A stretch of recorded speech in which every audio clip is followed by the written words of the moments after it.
नैहर में ये गोरी कम कोइले रहू कि ना नैहर में ये गोरी कम कोइले रहू कि ना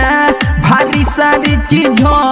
उठैले रहू कि ना आइल चैत महीना तो पूछतानी आइल चैत महीना तो पूछतानी हम कुआरे में काम नाही कोइले बानी हम कुआरे में काम नाही कोइले बानी बाकी एक बेरी गेहूं दवाइले बानी बाकी एक बेरी डोरी करैले बानी mix bye welcome recording studio जामू बाजार।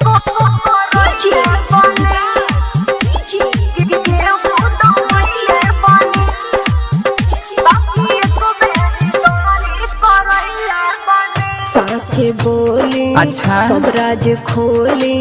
नैहर के हई सुकवार राजा विश्वास तो करे तो देखई में लागेली मोहना फुलाई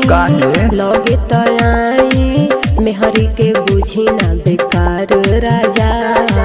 तोहरा से मोहना फुलावो तनी हो रानी खाली ये बात समझावो तनी हो टेंशन ना लो जाना बोलइले बानी टेंशन ना लो जाना बोलइले बानी हम कुआरे में काम नहीं कोइले बानी हम कुआरे में काम नहीं कोइले बानी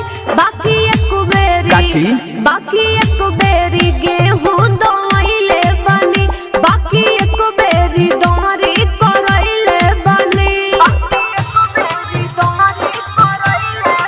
mix bye welcome recording studio जामू बाजार।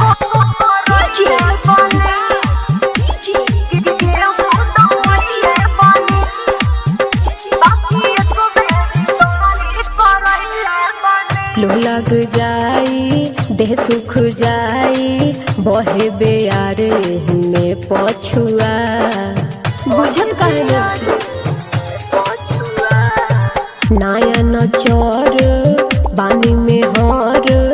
नाही धराई पिया हसुआ विजय बाहर के हो जन हो अपी झूठो में हो खाना परेशान हो थरे सरजित रमेश से मंगवले बानी थरे सरजित रमेश से मंगवले बानी हम कुआरे में काम नहीं कोइले बानी हम कुआरे में काम नहीं कोइले बानी बाकी एक बेरी गेहूं दवाइले बानी बाकी एक बेरी डोरी करैले बानी नैहर में ये गोरी कम कोइले रहू कि ना भारी सारी चीज उठैले रहू कि ना